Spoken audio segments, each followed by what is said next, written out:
cámaras? ¿Los que tenemos cámara? A ver que veo a pocos. Gracias, Lore. Gracias, Mario. Ahí está. Ahí los voy empezando a ver.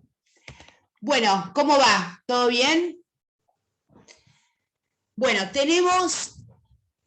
Esta clase está sustituyendo la de mañana. Y la verdad es que venimos bien. Viene funcionando cual cábala esto de sustituir las clases. Digo, porque creo que todos estamos más que contentos, ¿no? Con los resultados que vamos teniendo. Bueno, esperemos, confiemos en que mañana se repite. Entonces, esta clase sustituye a la de mañana. Igual nos está quedando ahí una pendiente que ya me perdí con las fechas, pero la vamos a mantener pendiente porque va a ser bueno pensarla al final de estos textos de la segunda parte como una clase de revisión, ¿ok? ¿Dónde estamos situados ahora? Seguimos trabajando a Hart en el capítulo 8, 7, 8, no me acuerdo, que está trabajando la distinción entre obligación jurídica y obligación moral, y a Nino con los conceptos básicos. Muy buenas tardes, Neil, mi asistente perfecto. Neil, estoy enamorada de sus gráficos. ¿Usted se los muestra a sus compañeros antes de enviármelos a mí o no? Sí, Sí, siempre. bueno, chicos, la verdad, una maravilla. Neil, usted tiene que hacer algo con esta orientación talentosa que tiene para la estadística, ¿eh? Bueno, Me gusta lo financiero, profe. Bueno, Me gusta mucho lo financiero. hay mucho en lo jurídico por ese lado, ¿eh? Y el ámbito del derecho financiero puntualmente es un campo bastante interesante porque no hay demasiados. Pero sí, ahí Lorena, no sé qué gesto estás haciendo, Lore, pero creo que tiene que ver Es con... muy retributivo. Sí, pero más Es allá muy de eso, retributivo. es un campo no demasiado poblado de profesionales, digo. Y el escenario no está sencillo hoy por hoy. Hay mucho abogado, pero hay determinados ámbitos a explorar, ¿no? Ustedes tienen esa suerte de que hay mucho nuevo. Y ahí en todo lo que es el ámbito del derecho financiero, el domingo en el diario leía, todo el tema de las monedas virtuales y todo esto, va a dar mucho laburo en unos años. Todavía no hay nada regulado al respecto. Bueno, volvamos a lo nuestro. Vamos a intentar retomar y situarnos. Yo les había dicho que trabajamos estos dos textos en paralelo porque lo que está haciendo Hart en ese capítulo es el trabajo analítico que propone Nino para los conceptos básicos del derecho. ¿Me siguen hasta acá? Recuerden que Nino, como Hart, proponen una metodología, una forma de hacer filosofía, que es la forma analítica. Y esto, en principio, tenía que ver con atender, en principio y fundamentalmente, al uso del lenguaje. ¿Recuerdan esto? El primer paso era, al momento de intentar la teorización de algún concepto, pensar en qué modo, en qué forma los sujetos usamos ese concepto, al interior de la disciplina y por fuera. Cuando Hart y Nino se preguntan sobre la definición del derecho, piensan en cómo es usado por abogados, jueces, académicos, estudiantes, pero también por el común de las personas, ¿sí? Por aquellos que no se dedican a nada que tiene que ver con el derecho, ni han estudiado nada específicamente. O sea, lo primero que atiendo es al uso ordinario del lenguaje. Una vez que advierto el uso ordinario, necesariamente me voy a encontrar, voy a chocarme con una problemática en particular, que es la multiplicidad de usos que normalmente tienen ciertas palabras. Recuerden cuando pensábamos en derecho, que se nos iban a aparecer necesariamente aquellos que proponen una definición en conexión necesaria con la justicia, otros que proponen una definición en conexión necesaria con el mandato, la orden, la competencia, otros que atienden a aquello que dice el juez. En este sentido, estoy pensando en las tres primeras escuelas de la teoría del derecho, iusnaturalismo, positivismo y realismo. Al momento de pensar cualquiera de esos conceptos básicos, esos conceptos que hacen al corazón o al núcleo de la disciplina, voy a encontrar en el uso ordinario, por el solo hecho de ser uso ordinario del lenguaje natural, confusiones, vaguedades, ambigüedades. ¿Cuál es la tarea del teórico entonces? Resignificar, proponer, una vez atendidos y limpiados, barridos esos problemas conceptuales. Ejemplo, cuando en la primera parte de la materia recorrimos el concepto de derecho propuesto por el positivismo de Hart, nos dimos cuenta que laburó exageradamente en la distinción de las relaciones entre estos dos sistemas normativos y nos explicó que la independencia conceptual que propone para hacer teoría del derecho no niega otras relaciones entre esos dos sistemas normativos. ¿Me van siguiendo? O sea, esa separación conceptual que implica poder proponer conceptos independientes debe ser propuesta a la luz del reconocimiento de otras relaciones entre el derecho y la moral. En este sentido, proponía diferenciar su positivismo del positivismo formalista, del positivismo ideológico. ¿Vamos hasta acá? Estoy remitiendo, estoy volviendo para atrás. ¿Me ven y me escuchan? Los veo a todos congelados. Mierda, ¿me ven? Se escucha entrecortado, profe. Sí, ¿no? Se te cortó un cachito, pero se venía escuchando bien. Porque yo los veo, a ver, ahí se están moviendo. Bueno, que tenga mala conexión. Avísenme por chat si se llega a cortar, que hoy ya tuve problemas a la tarde. Bueno, pero me van siguiendo, estoy volviendo para atrás. No estoy diciendo nada nuevo hasta acá. Entonces, situados hoy en estos dos textos, lo que propone Nino como forma de trabajar conceptualmente es lo que está haciendo Hart con estos dos tipos de obligaciones. Me importa fundamentalmente que comprendamos esta manera, porque de esta manera es la forma en la que trabajan los autores que estamos sugiriendo, puntualmente Nino y Hart. ¿Qué es un concepto básico del derecho para Nino? ¿Algún voluntario? Vamos, que hace 10 días que no me ven, háganme feliz.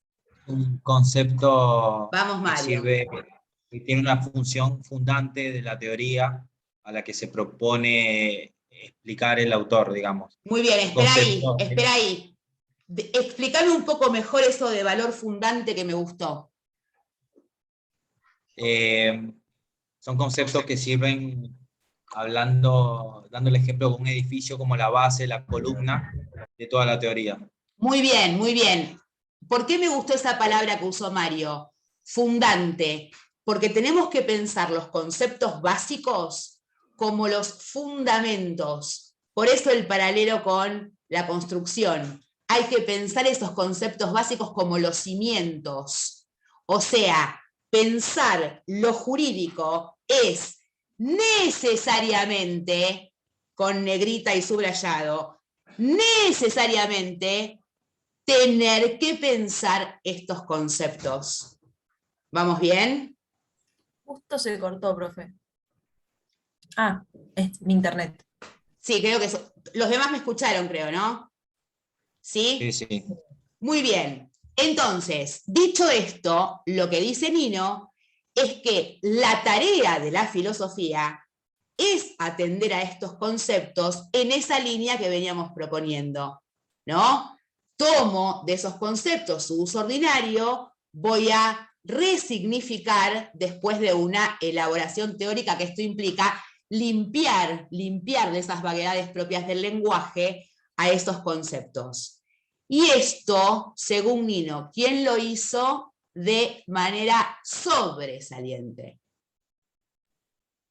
Kelsen. Kelsen lo hizo.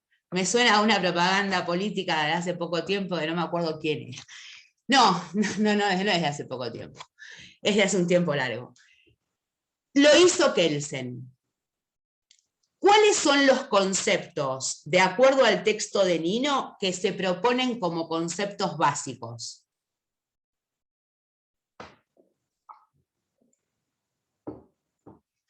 Hola, es una pregunta. Sanción. Bien, Acto sanción. antijurídico, delito. Para, sanción, ¿qué más, Mario?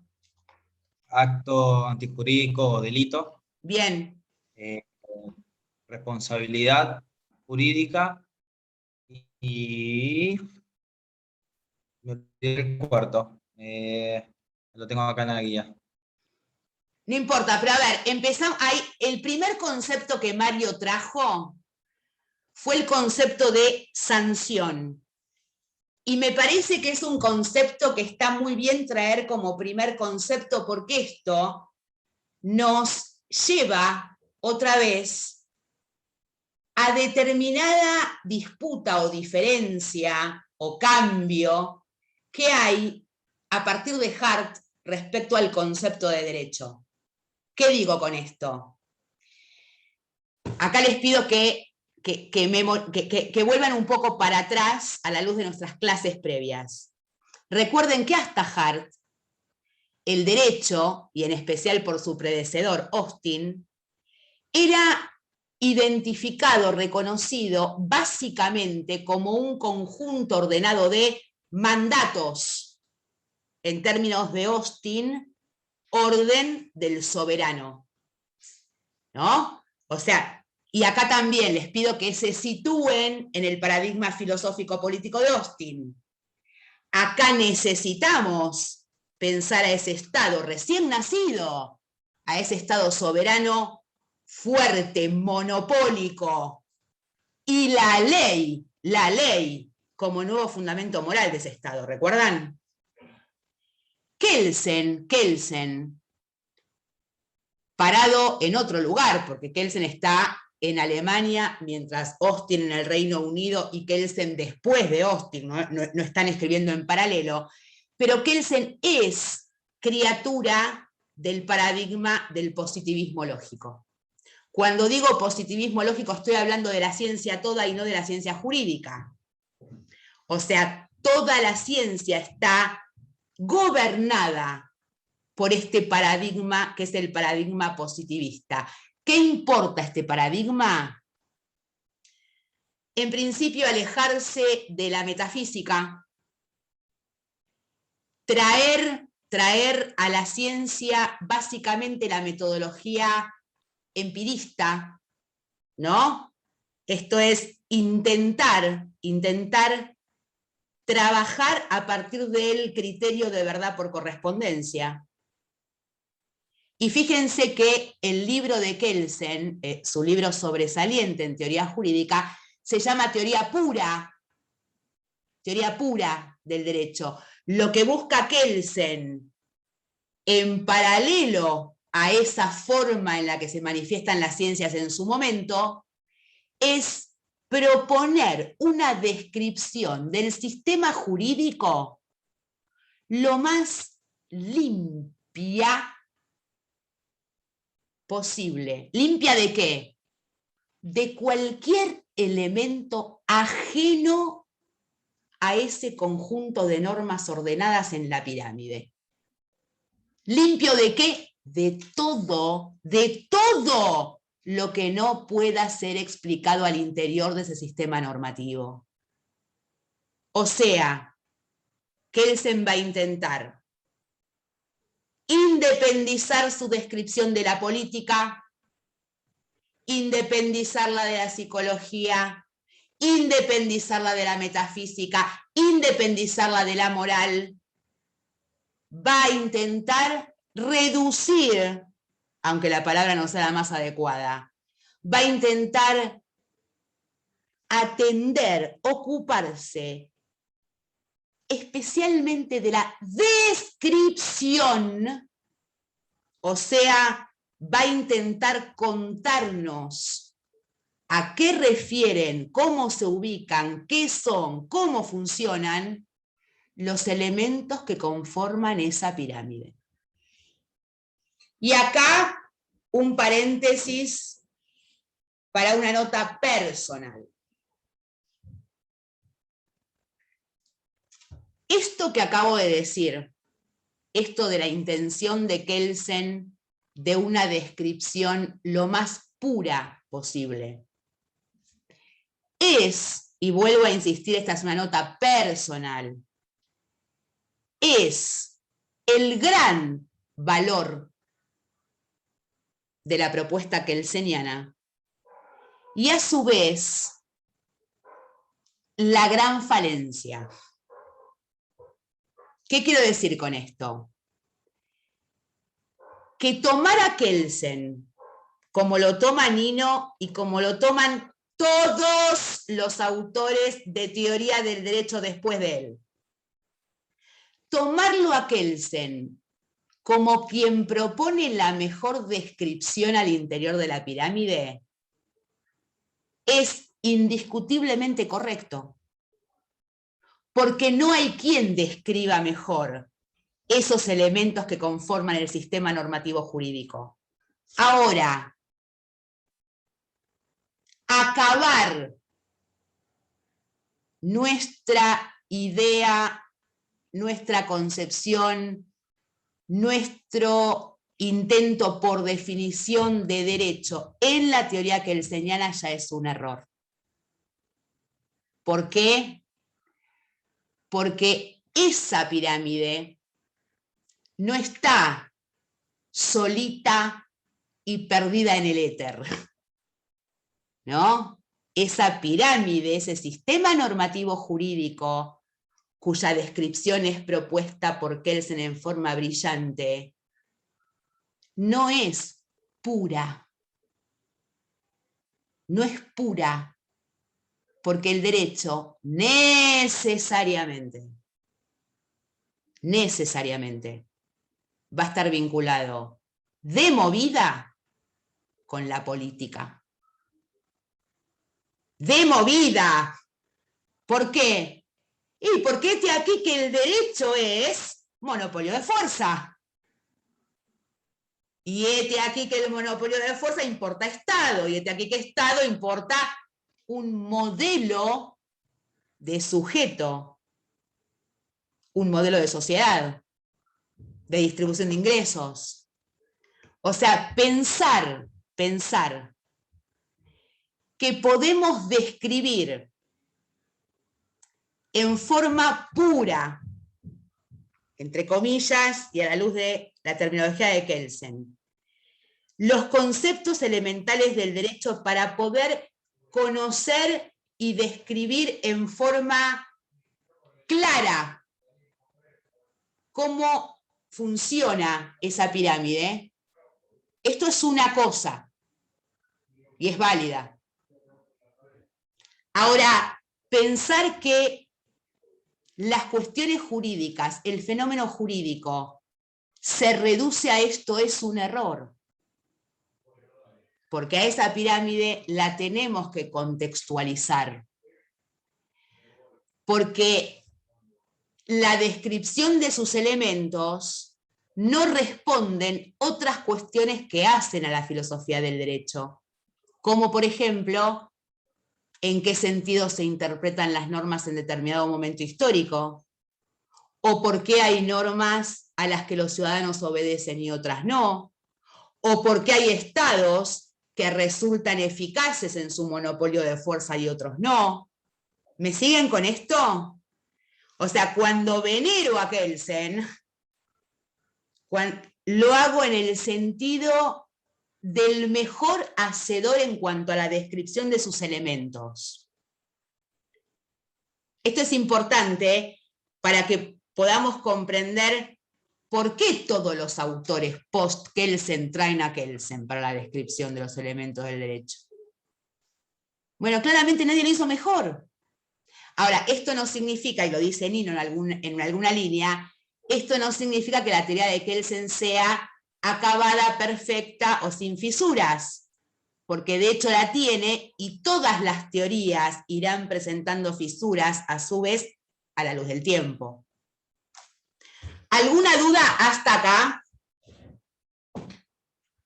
¿Ninguna? A ver si encienden las cámaras los perezosos, que son pocos a los que veo. Bueno, si no hay ninguna duda, vamos al texto de Nino ya.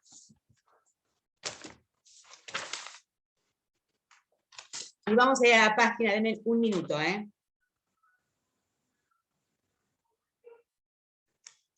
Bueno, a ver, Mario bien dijo que el primer concepto que trae Nino como concepto básico es el concepto de sanción. Y para definir el concepto de sanción, lo que hace es invitarnos a pensar en los elementos que configuran esa sanción. ¿Cuáles son?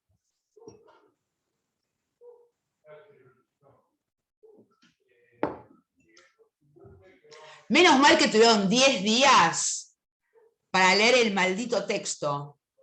Pido que por favor alguno responda a la pregunta: ¿cuáles son los elementos propios de una sanción para que podamos determinar que allí hay una sanción?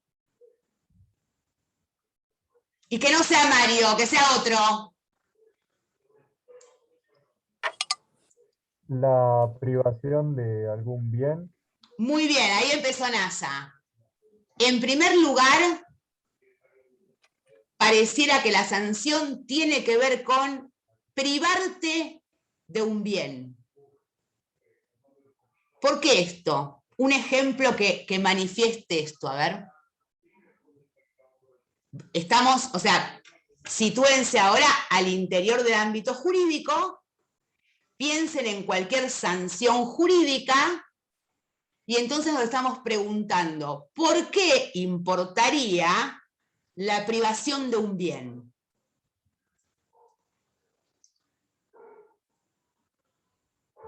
Ahí empezó, ¿lo escuchan?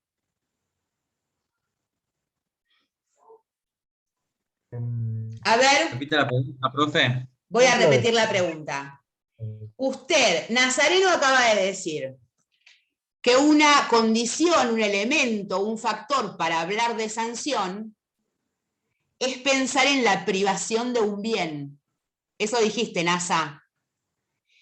La pregunta entonces es, si pensamos en una sanción jurídica, en cualquier sanción jurídica,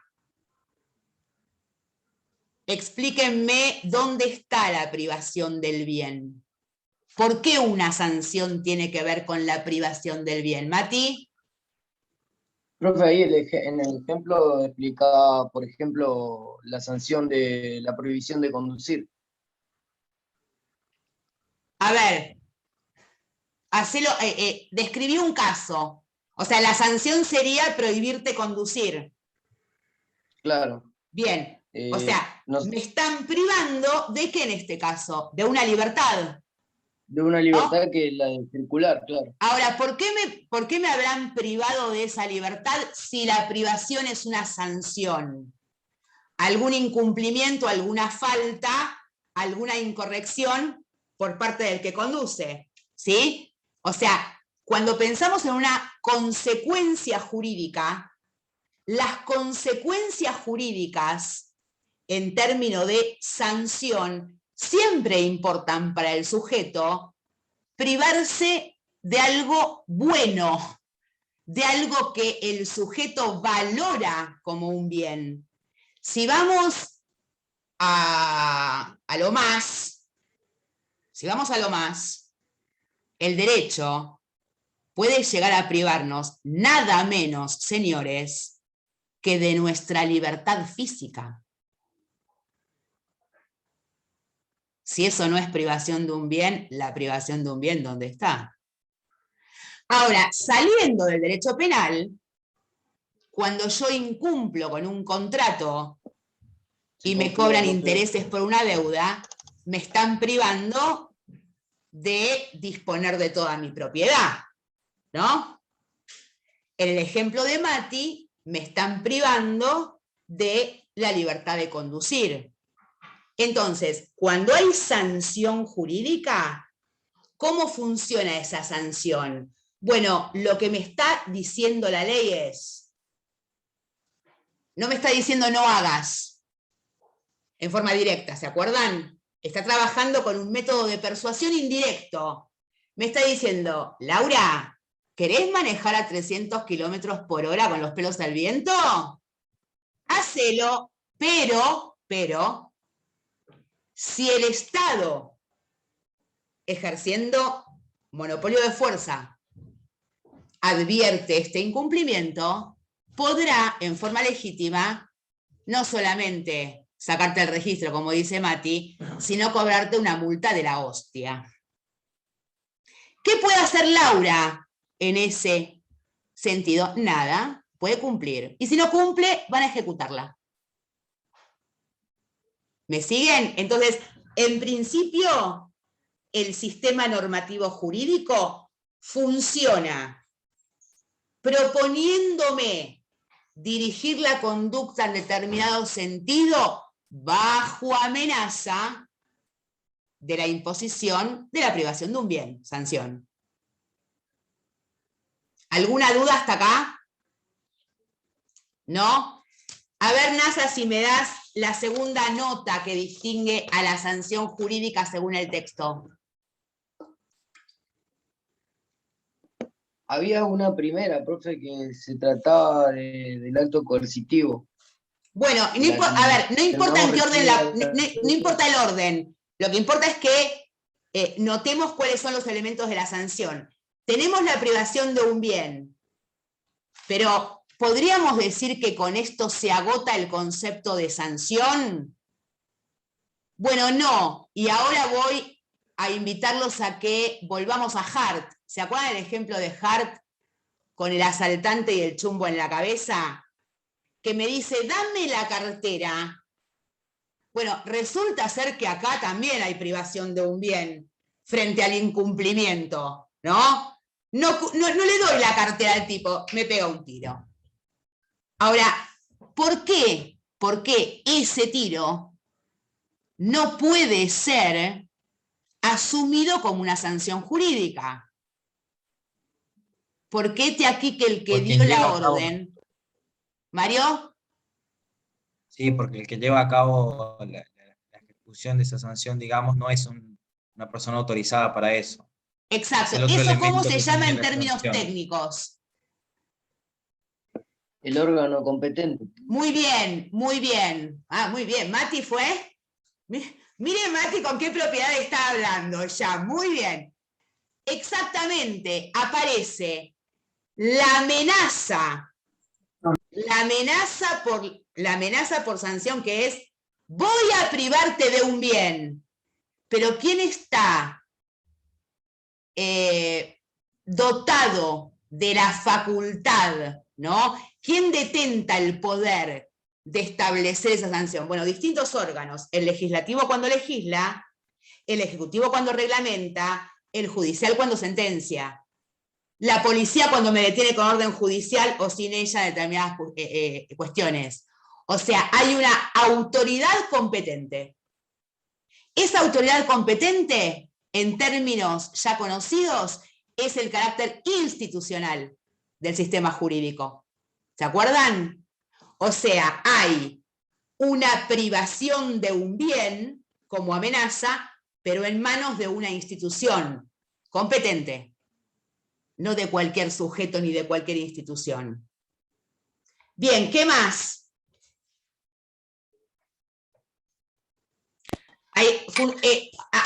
Me falta una nota que es fundamental. O sea, la sanción importa.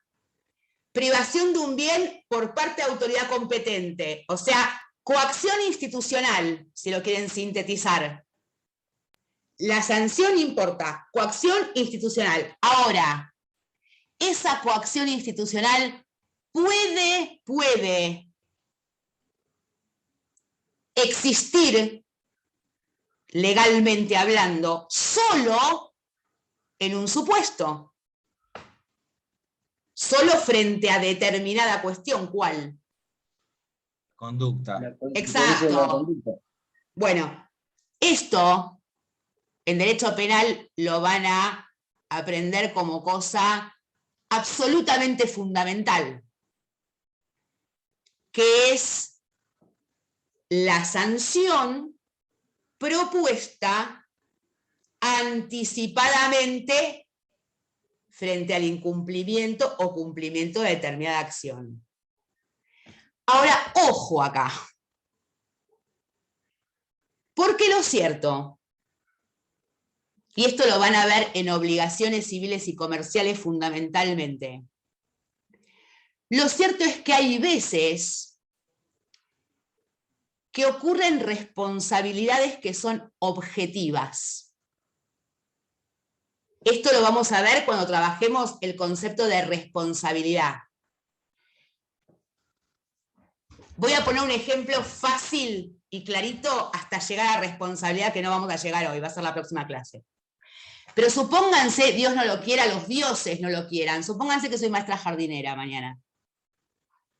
No, antes panelista de un programa de chimentos. No, antes maestra jardinera.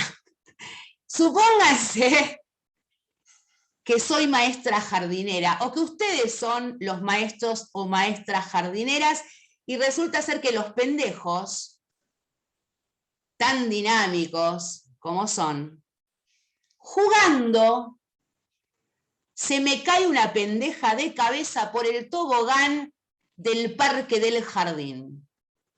No se preocupen que el ejemplo lo voy a hacer tranqui, como para no irnos a dormir sin paz. La nena no se hace nada. Tiene un chichón en la cabeza y se rompió un diente. Hay que llevarla al dentista. O sea, algún gasto va a acarrear esta caída. Imagínense que la nena tiene como madre o padre a seres insoportables, que encuentran el morro de la piba hinchado y quieren ir a los canales de la televisión. Los padres pueden demandar al colegio por la rotura del diente de la pibita.